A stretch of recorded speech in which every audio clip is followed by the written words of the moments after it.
Elvis once said that he can feel lonely even in the crowd. And we come over the years to realize even Christians, couples quietly feel that same way, even sitting right next to each other. Mm-hmm. There are no major arguments. There's no scandals. There's no crisis.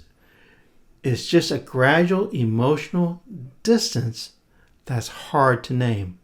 So after 34 years of marriage, we've learned this. The greatest threat to a Christian marriage isn't some big dramatic failure. It's a slow drift.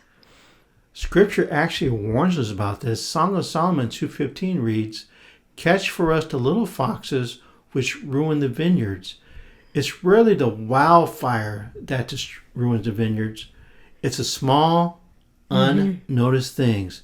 That's Today right. we want to gently walk us through the subtle signs of drift, why it happens, especially in Christian marriages, and how we can restore connection before the distance grows wider. Let's dive in.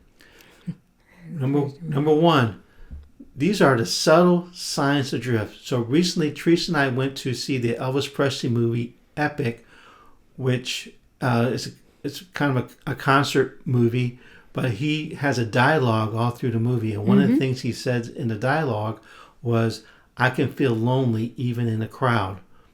And we talked about this, and we were talking about this, is that even Christian couples, even though they're together with their spouse, they can still feel lonely, because the drift, it rarely feels dramatic. It just feels normal. Mm-hmm. It's That's just right. like, this is how marriage is. Yeah, this is how it's going to be. After a while, Right. this is how it is. But that's not true. We don't want to accept that as normal. So these are some subtle signs of emotional drift. One, your conversation becomes logistical instead of personal. Wow. You talk about things instead of instead of sharing. Mm-hmm. Two, your laughter slowly decreases. Three, your prayer becomes individual instead of shared. Mm-hmm. Four, vulnerability becomes rare. Right. Right. And you stop asking each other, how is your heart? If you have any of these signs in your marriage, that is a sign that you're drifting in your marriage.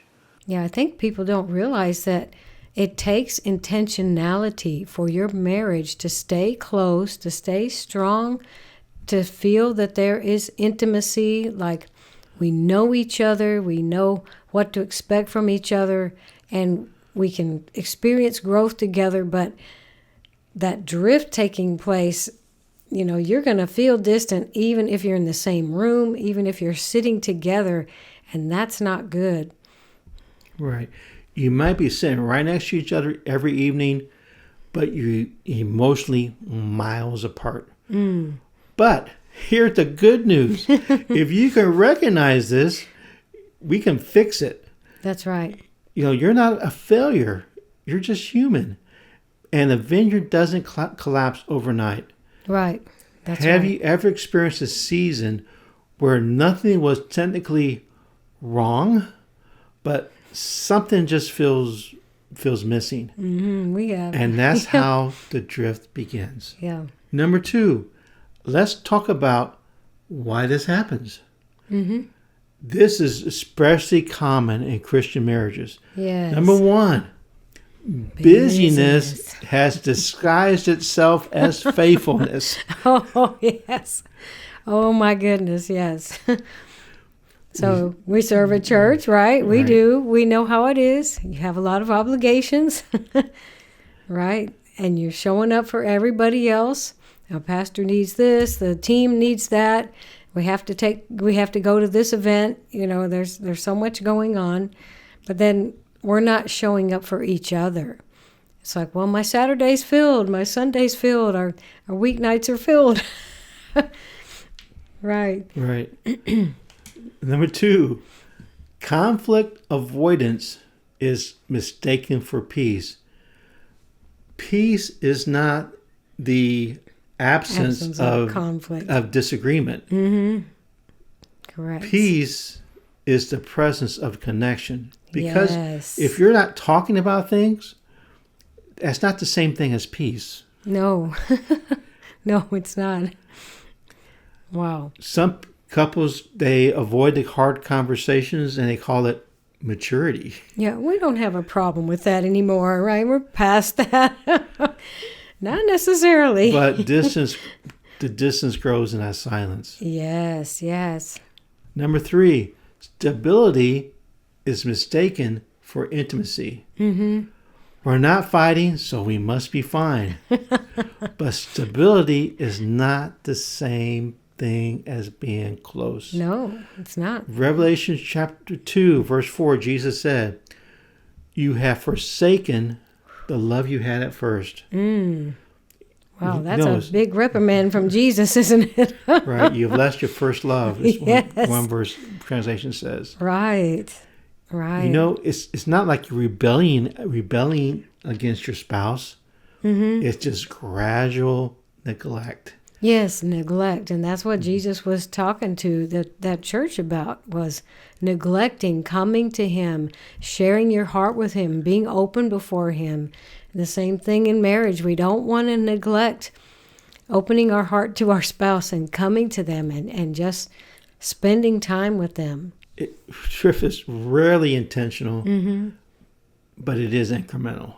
It will continue. If you don't address it, Yes, it's going to continue. exactly. You know this. If you're in an airplane or you're in a car, and if you don't make corrections, you're going to miss your target by miles. Might go off the road. Wow. That airplane is making thousands of corrections a second. And based on wind, how strong the wind is, and the direction of the wind is, continue making corrections. And if it doesn't, Yes. it's going to. You might be headed to Denver. You're going to end up in Kansas City, not where you. Not even close. Not even close. But the good news, we know how to restore that connection. Mm-hmm. So drift is common, but it's not permanent.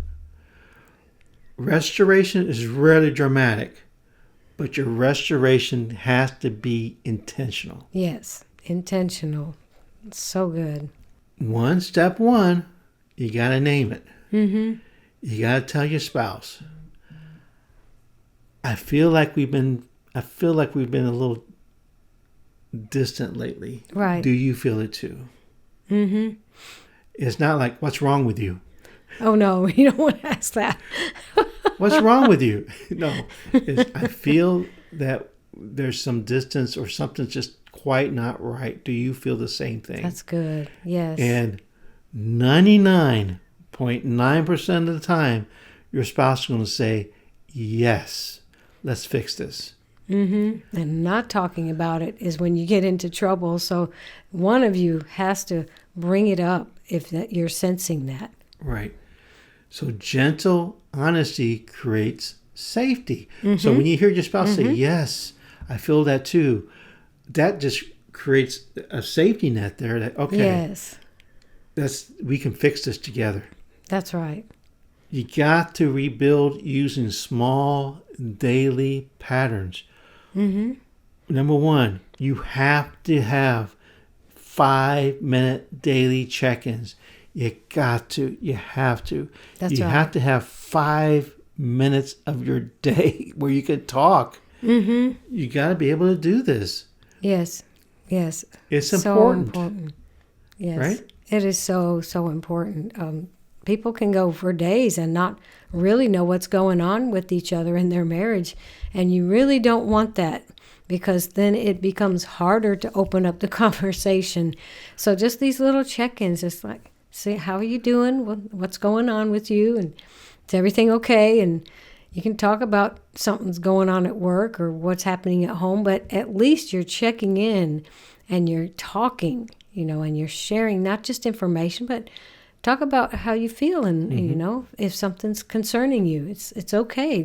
We want this to be normal. It's not like there has to be a huge problem before you'll talk to each other about it, right? Right. And you got to have phone-free conversations where you're talking and there's no distractions. You're having a conversation and you're not multitasking. Yeah. Tasking. Right. You're talking to each other. Go on a walk together. If you want to talk, go on a walk together. And if the weather's nice, go for a walk. Consistency rebuilds closeness. Yes, that's Number so true. 3, pray honestly together. You don't have to be a big formal prayer. You don't have to be polished. All you got to do is be honest. Because spiritual intimacy strengthens your emotional intimacy. Oh, yes, it does. It really does. And like you said, it creates that place of safety for you both together. You can become spiritually close, and sharing emotions, sharing thoughts is not hard. You feel safe with each other. You feel reconnected. Number 4, have this one consistent question to each other every day. How's your heart today? How's your heart today? That'd make a great T-shirt. How's your heart today? Yeah. It's for your Inspiring T-shirt. Marriages podcast. How's your heart today? Yeah. It's a good idea. Because Ecclesiastes 4, verse 9 and 10 reminds us, 2 are better than 1.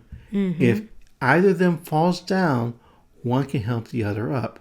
Yes. Marriage was never meant for you to feel lonely.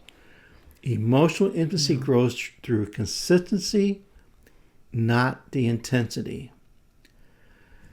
If you recognize some of this in your marriage, don't panic. Drift is common, but it's not permanent. That's why we created this free devotional called 7 Days from Lonely to Best Friends Again. It's a simple, guided journey to help you reconnect spiritually and emotionally, one intentional day at a time. Yes. You can find a link to it in the comments below.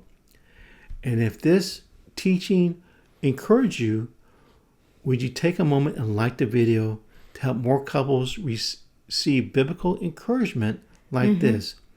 And if you would like to dive into more about strengthening your spiritual intimacy, check out this playlist here, because your marriage is worth tending. And we'll see you over there.